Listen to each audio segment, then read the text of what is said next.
I could interview this individual for 5 hours. I mean, we've only got him for like 25 minutes, and I'm so excited. I mean, there are a lot of guests we've had that get me excited, but I'm about as excited about this as I've ever been about any guest. So maybe Donald Trump coming on, a Ron Paul, a Matt Drudge. I mean, it's right up there with that. Seymour Hersh, I remember growing up, at the end of the Vietnam War and hearing my mom, talk about how great Cy Hersh was and my dad, and them reading his articles in major publications. And then, of course, since I've been out of high school 25 years or so, I'm 42, I've been following his work continually. And I know most of the audience knows who he is, but I've talked to folks who don't know who Chuck Yeager is. I mean, it's crazy how ignorant some of the public are. Not our general audience, but the new people tuning in every millisecond on close to 200 affiliates across the United States. He's won the Pulitzer Prize, the National Book Award. He basically helped expose the biggest massacres in Vietnam and helped pretty much cause a chain reaction that ended that war. You can't give him full credit for it, but I could say he gets the most credit of one man. Or, maybe the guy with the Pentagon Papers who's been on as well. But then, and I know he doesn't want to be talked about, but I'm going to do this for a minute or two, then we're going to him. Just so you know how big his new book is and how important it is. He exposed the Iraq War as the fraud like no other. He exposed the NSA. He has just exposed it all. He exposed what he called one big lie, not one word of it true, the Osama bin Laden raid. And he has been demonized, attacked, you name it. But the truth stands on its own. That's a badge of courage. And so we've had former NSA technical director William Binney on, so many big people. I don't know if you call Cy Hersh a whistleblower, but he's beyond that. He's probably, undoubtedly, the greatest living investigative journalist, and he joins us now on his maiden voyage, hopefully one of many. I know we've talked in email a few times over the years, and my writers have, but he joins us now. Mr. Hersh, thank you for coming on. Yeah, but you better tell people we're not related after that introduction. You're not my brother-in-law, are you? You know it's true. Come on. You know something? It's the day before New Year's Eve. It's quiet here in my office. I'm sitting here like a mouse. I don't feel so important today. Well, it's amazing, sir. Obviously, we're here to talk about the latest info, your book, Military to Military, the incredible stuff happening in Syria, really showing the soul of America, both good, bad, and ugly.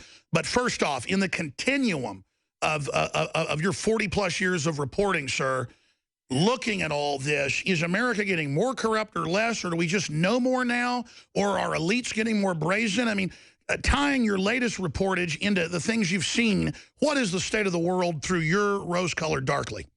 Well, it's interesting you ask that question. I would say right now that the guys who control the press, the ability to manipulate the press, is much greater than ever. And even the very good newspapers are staggering under the idea that it's just really hard to take everything at face value. The current press secretary for the President of the United States may be a perfectly nice guy, but he never worked as a journalist. He was always in the public relations business. I'm not suggesting he's criminal or wrong, but we don't even have a journalist there. So, yes, I would say things are worse off generally, just in terms of day-to-day credibility. It's just so much easier for the guys on top to get away with, if not a falsehood, just an incomplete answer or a non-answer when one should be issued. I think it's much worse. I just, now if you go to the White House or to the Pentagon for comment, it's sort of pro forma. You're just doing it. And there's a line there, the Pentagon today denied or refused to comment. You just don't get help on stories that are adverse to the government anymore. Cy Hersh is our guest. I mean, I think one of the quintessential moments was a few years ago when Gibbs had left as White House press secretary, and he went on MSNBC and said, yeah, we knew the drone program was been public for years, but we were told to go out there and say it didn't exist. This is like the Wizard of Oz. And then the pundits all laughed about it. It's almost like it's funny now that they've put us into a false reality. They just hide it in plain view. Well, you remember the president, the current president, joked that if his daughters are getting to be of dating age. I mean, look, there's nothing wrong with humor, but you have to sort of. It was at one of these annual meetings where the national, the press club give the White House Correspondents' Dinner, which I think is sort of a scandal. The press all fight to see which guy can be at their table, which person from the government, and it's sort of like kumbaya. But the president actually said that guys better watch when they're dating his daughters, a very attractive woman, young woman. He said they better watch out because he can always schedule a Jones strike. I thought that was, wow. I mean, are you kidding me?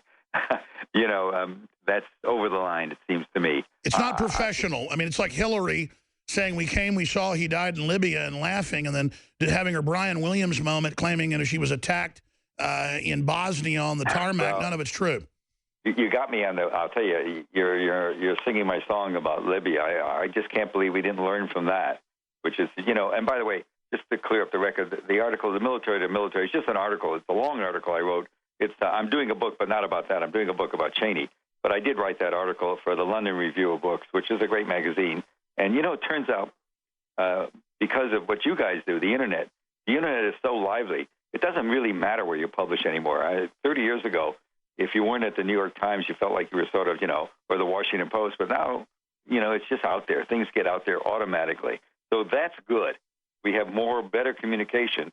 It's just too bad we don't have better information. Sure, so that's bringing some balance back. But there is a glut, and I'm aware of your big book on Cheney that's coming out. Can't wait to see what your eye comes up with him to really find out what this guy who works on the dark side is really all about. But let's specifically get into Syria, because I've had generals on, colonels on, lieutenant colonels on. I've had CIA whistleblowers like Tosh Plumlee on, but you've got obviously a lot better contacts than I. You've been, I know, given security clearances before, unless I'm wrong.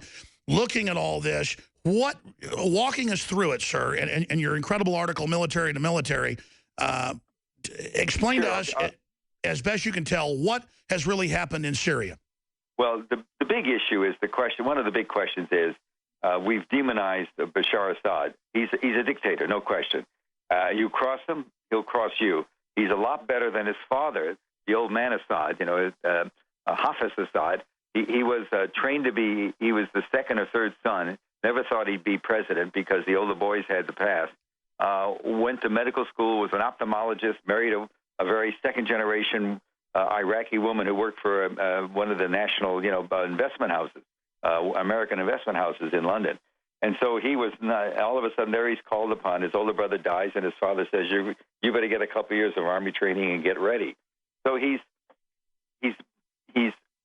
look, he's hated in America. I don't think you can get 5 votes for him in Congress. He's demonized, is killed. There's about 250,000 deaths. But he's a lot better than Al-Qaeda.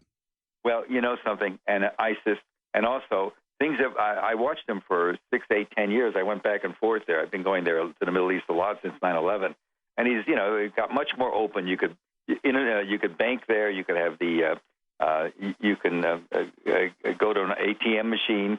There were 30 different foreign broadcasts on TV. He was opening. Yes, when you cross him, he's going to fight you to the end. It's a war to the end. He's fighting ISIS. He's fighting Al-Qaeda. He's fighting al-Nusra. These are people that hang and Garat. Some of the horrible stuff that happened. He's had as many as 200 of his soldiers executed at one sitting by these people. So it's a war in which he's killed a lot and they've killed a lot. And it's a war to the end. And he's what I wrote about in part was that our Joint Chiefs decided some years ago on the basis of intelligence reporting that there really wasn't any option, that there really were no moderates. Although the White House keeps on talking about there are moderate groups in the opposition. There were at one time, but they were quickly taken over and cleaned out by the more radical jihadists, people who believe in Sharia law. Some of the groups we advocate as moderate have already made it clear that if they ever took over the government, no Christians or Alawites, that's a minority sect, Shia sect that Bashar Assad and about 12% of the people living in Syria belong to. None of them could be allowed to live in the country. They were talking about genocidal cleaning, cleansing, if you will, of a society. Those are the moderate groups. So there you are. So the option was the Joint Chiefs looking at the intelligence, looking at the fact that we had been supporting for years covertly. This is through the CIA, David Petraeus. I would argue that Hillary Clinton surely should have been aware of this. She was Secretary of State.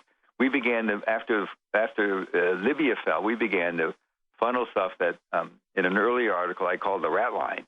A lot of arms from Libya into Turkey, and from Turkey, the gentleman running Turkey, Erdogan, is a total, complete supporter of ISIS. I don't think there's any question of that, even though we deny that. Our intelligence shows it. So what I wrote about is the fact that 2.5 years ago, the Joint Chiefs decided, well, they can't convince the White House and the State Department with intelligence. They're just going to begin to do what they can do to try and modify the American policy. It'll make it less, nobody wants to talk about directly challenging a president. That's not your job. But I will tell you, at the certain level, at the Joint Chiefs, the level of 4-star generals, the oath of office is an oath to the Constitution, not to the president. That's right. And it's very traditional. You can go back to Douglas MacArthur. You can go back to World War II fighting.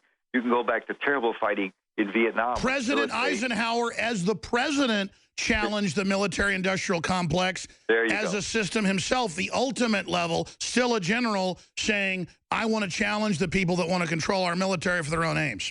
There you go. There you go. And you can even argue that the hatred for McNamara, by the time he was ready to get out of there in '67, because he refused to listen to the generals. We've always had generals in opposition, so this isn't new. What they did, though, instead of directly challenging the Joint Chiefs, as I wrote about, beginning in the summer of 2013, after a lot of intelligence showed that our path was wrong. We weren't going to win. If we got rid of Bashar, we were going to have a government completely full of wackos, wingnuts. A hard line to take off their head people. Clearly worse. I mean, a whole new Afghanistan. Well, there you go. Well, look, Afghanistan's still a mess right now. People always talk. I'm a big supporter. I was in the Army. There's nothing better than America. It's the greatest country to be in. But we do have a lot of freedoms. And I will tell you that our Special Operation Forces, the Delta Force, the SEALs, they're terrific. They're very good at what they do. But they're being miscast. We're now on 14.5 years of a war against an idea, and the Joint Special Operations Command, for all of their ability to go hit a house at night and kill people and take them out, we're not winning that war. We've got to figure out some way to do it differently. Yes, sir. Well, Seymour Hersh joins us. I want to go back to the bombshell you just dropped that's in your article, Military to Military, London Review of Books, and expand on this with you. Because what you write here and the generals you talk to, and you've got the former head of Defense Intelligence, Flynn, and others going public on Al Jazeera saying, look, we were ordered to aid al-Qaeda, ISIS, all this. This is bombshell, and it verifies stuff you were writing about years ago that you were demonized over. This is unprecedented in my lifetime to see generals on TV saying, we don't want to back al-Qaeda, al-Nusra, ISIS. We don't know why we're being ordered to do this. We don't know what the mission is. I mean, if your mission is to kill Christians, then it works. If it's not, what's the point? So you've got the high-level sources. I just don't think the public realizes how seismic this is and what it symbolizes under the surface. So can you speak to more of that, please, sir, and go over to you what this means in your 40-plus years of being inside this? Well, we're just fighting this war wrong. We're fighting it wrong. We are supplying a great deal of material to people that we claim to be moderate, and there's no question the first thing that happens when a small group that maybe isn't as far out as ISIS or al-Nusra, but the first thing they do is they have no choice either to sell it to them or get it taken away. So whatever we're sending there... They get bullied by the most extreme. Yes, sir. But I mean, when I'm getting back with you, sir, and I know you hold your cards close to your vest, you just got into the Pentagon, the Army mainly, from my sources, you're confirming it, saying, we're not going to back al-Qaeda, al-Nusra, ISIS. We're just going to give intel to the Russians and intel to Assad and stop that. That is just a huge American moment that makes me so proud of the armed services. That is great. Well, it's interesting. What they did was, because they didn't want to go directly to Bashar Assad, because the president had ruled that, that would have been in direct violation. But we did know that the Germans in particular, the German intelligence service and the German high command, and get this, the Russians and the Israelis, all three had been in contact with Bashar Assad, because all three, even Israel, which sometimes, doesn't always speak what the real policy is, they've got a lot of problems, government problems, leadership problems. But the guys running the military and intelligence system in Israel had the same point of view as the guys running at least that were running our Joint Chiefs, because the general at the time was General Dempsey. They're sane. Martin Dempsey, who's now retired. There's a new chairman. And we don't know where he stands on this because publicly he said little. He's only a couple of months into it. I understand a very competent Marine named Dumford. I just don't know much about him. I know more about Dempsey. And was Dempsey the big hero in this, going to Obama saying? Well, he wouldn't look at it that way. He just did something. The issue was we were going the wrong way. The Germans and the Russians and the Israelis were begging for intelligence. One thing America does, and we do it very well, we have terrific intelligence. We have satellite. We have SIGINT intelligence. We do have people on the ground. Believe me, we can do better. We can do better than anybody wants to write about with certain groups. We can penetrate people.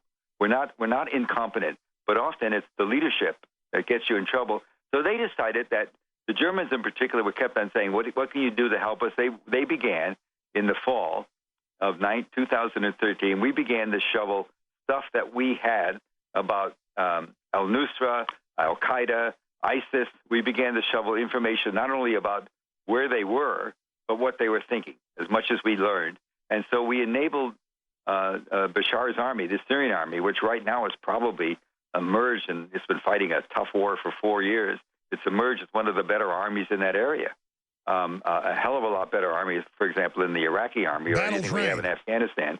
So what they did is they did it that way. And that way they were sort of, as somebody in the article I wrote said, we're doing stuff military to military. The president may not have known, but there's a lot of stuff he doesn't know about. So that's the way they got around the issue. And they began to help it and help Bashar. Not only that, it was very much a morale builder for the Syrian army to know that they were getting very high-level intelligence. So I don't know how history is going to judge this. As you can gather, stories like this in the mainstream press don't get copied. But it doesn't matter because there's the internet. There's guys like you and all sorts of other people around the world that pay more attention than often the major papers here. I worked for the New York Times for 8 or 9 years during Watergate, and I won a lot of prizes in Vietnam, and certainly the Nixon years a lot. And one of the things is there's not many reporters at a good newspaper who have the kind. There's nothing special. I have friends that I know. Most of the good guys at the major papers have somebody, and when you're at that level where you've got access and you're covering the Pentagon or the State Department or the White House, the last thing you want to do, I know this sounds almost silly. The last thing you want to do is chase somebody else's story. You just don't want to do it. So when somebody like me bops along and writes a story that says something, the only thing the editor can do is ask one of the good reporters to do it. And what they want to do is figure out some way to get this out, turf this, get this off their desk. So it doesn't really happen. It doesn't happen with the papers. And I understand it because I'm sure I did the same thing. We all love what we do, and we're more interested ourselves than anybody else. That's one of the things about my business that's sort of wacky. Well, here's the bottom line. You've had the courage and the fortitude to go through a lot. I know you don't talk about this, but, I know the stuff I've gone through. I can imagine, and I've seen some of it in the news, you've gone through a lot of harassment, persecution, to tell the truth. And it's just to see the media today just being repeaters. They take a corporate press release as pitchmen and just put it back out. It's very, very sad. I just hope that you'll join us to talk about your Cheney book. Very, very... yeah, but that's, the problem I have with that is, here's Cheney, who's a very tough dude, who decided one day after 9/11 that the rules don't apply, which is, and the thing that always interested me so much about Cheney, and I'm not telegraphing that much, is how easy it was for him to do it. How he could change all the rules. He's a sociopath. How easy it is. It's just, it turns out our Constitution, which we all dearly think is so wonderful, it's pretty flimsy. It can be beaten to death very easy.